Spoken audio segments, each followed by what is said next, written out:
Okay, नमस्कार विद्यार्थी मित्रांनो, मी परशुराम एसपी फाउंडेशन या एज्युकेशन यूट्यूब चॅनलवरती पुन्हा एकदा तुमचं स्वागत करतो।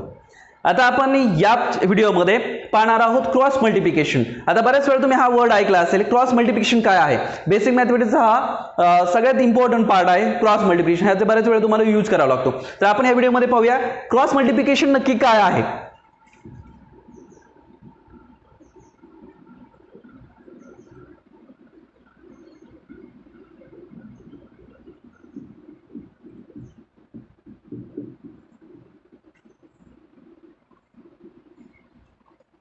आता हे क्रॉस मल्टिप्लिकेशन नक्की काय आहे तर ते आपल्याला पाहायचं आहे। आता क्रॉस मल्टिप्लिकेशन कसं करायचं असतं ते जर तुम्ही पहिले video part first, part second, part third आणि पार्ट फोर्थ पाहिला तरच तुम्हाला हे क्रॉस मल्टिप्लिकेशन येईल, लक्षात राहील। कारण ते बेसिक आहे। बेसिक मध्ये मी सर्व डिटेल मध्ये सांगितलं आहे, तुम्ही तिथं डिस्क्रिप्शन मध्ये लिंक देतो, ते जाऊन तुम्ही हे पाहू शकता।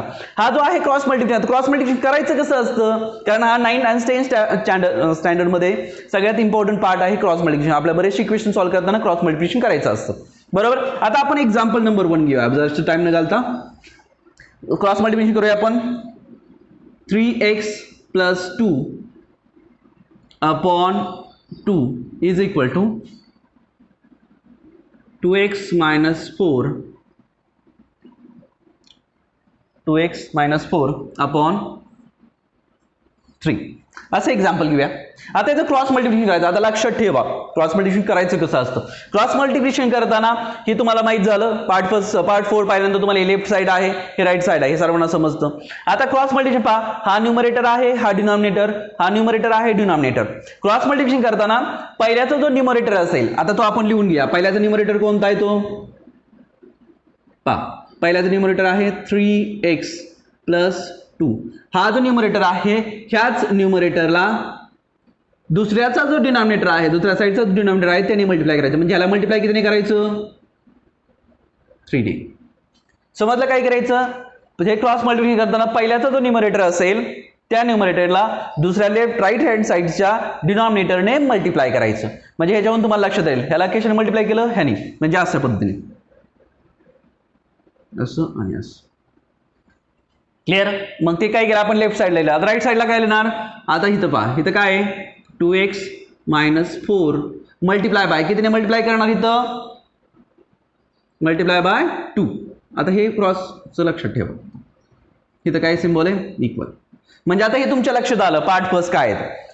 जर पहिल्याचं न्यूमरेटर असेल त्याला दुसऱ्याच्या डिनॉमिनेटरने मल्टिप्लाय करायचं आणि दुसऱ्याचा न्यूमरेटर असेल त्याला पहिल्याच्या डिनॉमिनेटरने मल्टिप्लाय करा। ही स्टेप सर्वांना समजली, म्हणजे कन्फ्युजन नको, आता लक्षात राहिलं। आता याचं मल्टिप्लिकेशन करूया। आता याला मल्टिप्लाय करा, किती येतं पहा, 3x × 3 is 3 × 3 is 9x plus 3 × 2 is that is 6 is equal to 2 × 2x means 4x, 3 × -4 2 × -4 -8।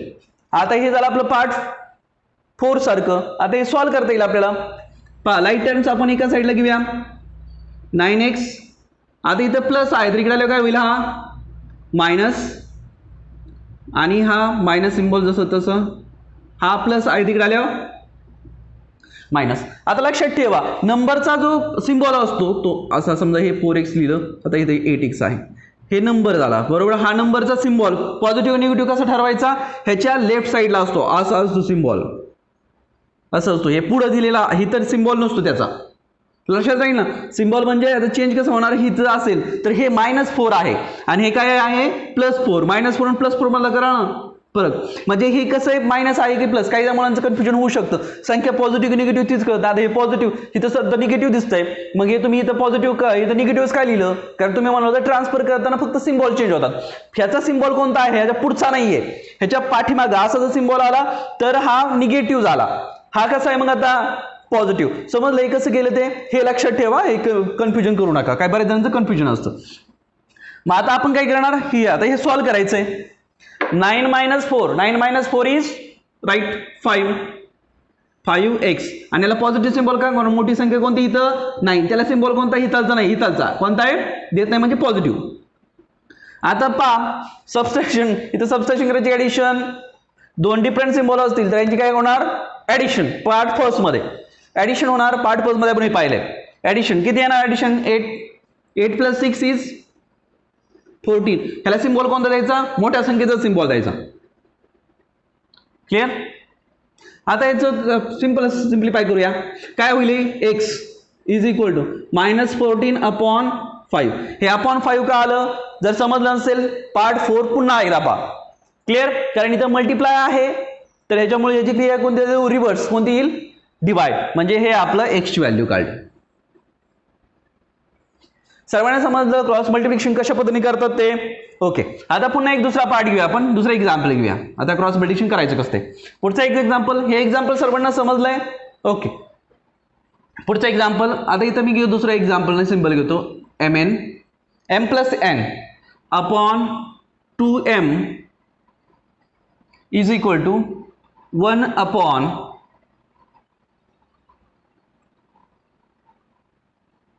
m + n.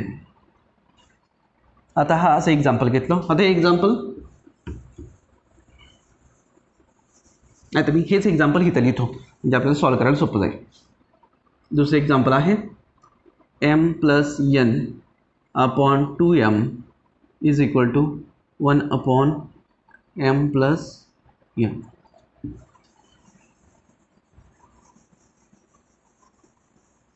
Okay. आता इथं पहा क्रॉस मल्टिप्लिकेशन करायचं आहे, सेम पॅटर्न. क्रॉस मल्टिप्लिकेशन करूया आपण. इथं काय आहे? m + n.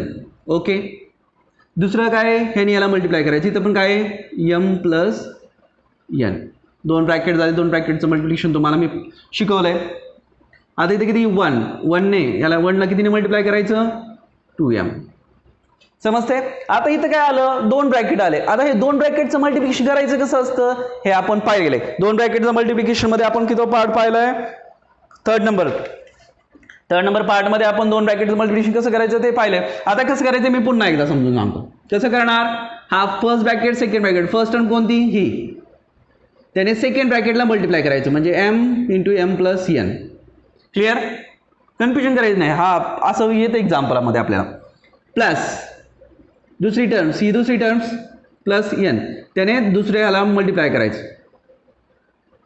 ह्या दोघांचं मल्टिप्लिकेशन किती येईल? 2m. बरोबर. आता यांचं मल्टिप्लिकेशन करूया. m × m m²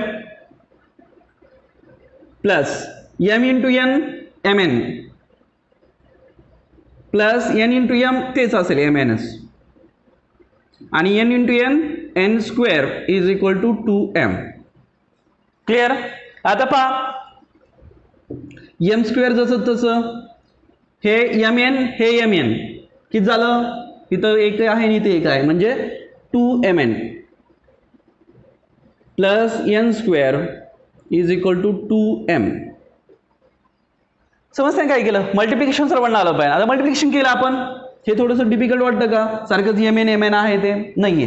फक्त तुम्हाला एकदा बेसिक माहित झालं तर तुम्ही कसलंही एक्झाम्पल सोडवू शकता. त्यासाठी पार्ट थर्ड पहा. हे मल्टिप्लिकेशन तुम्हाला 100% येईल. आता हे आपण एका साईडला घेऊया सर्व.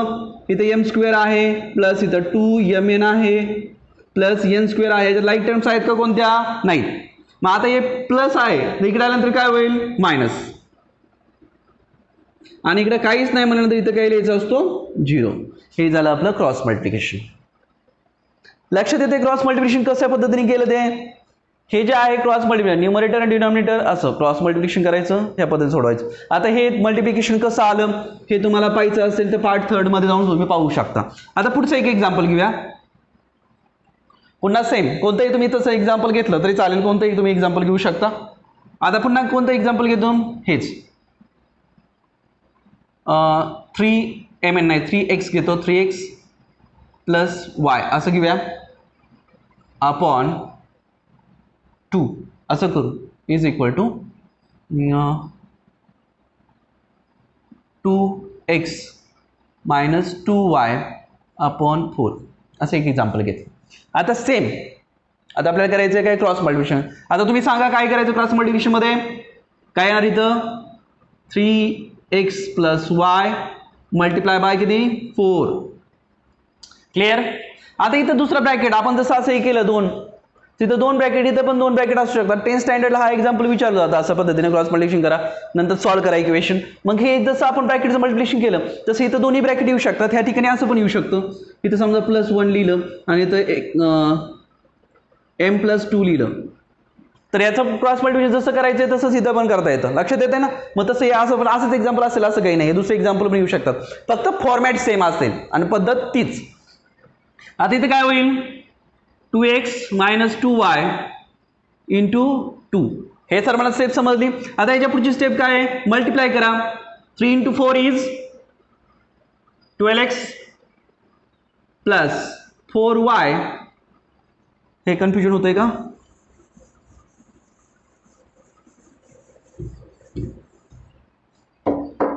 y इज इक्वल टू, हे symbol is equal to 2 × 2 is 4x minus 4y. Clear? Same pattern. आता लाईक टर्म्स एका साईडला घ्या. लाईक टर्म्स काय आहेत त्या, इथं 12x लाईक टर्म्स आहे. याची 12 लाईक टर्म्स कोणती, 4x. आता ही 4x प्लस आहेत का मायनस? Okay right, plus. कशामुळं? कारण याचा सिम्बॉल हिकारचा असतो, इकारचा नसतो, म्हणजे ती काय होईल -4x. क्लिअर? ओके. इथं काय आहे, +4y, जसं तसं लिहिलं. आता हे काय आहे, 4y प्लस आहे मायनस आहे, तर इकडे आल्या काय होतील, +4y इज इक्वल टू, आपण काय लिहायला सांगितलं, इकडे काही नसताना 0 यायचं इक्वेशन सॉल्व्ह करताना. देअरफोर आता हे किती येईल पहा बरं, 12 - 4 8x plus 4y + 4y 8y is equal to 0.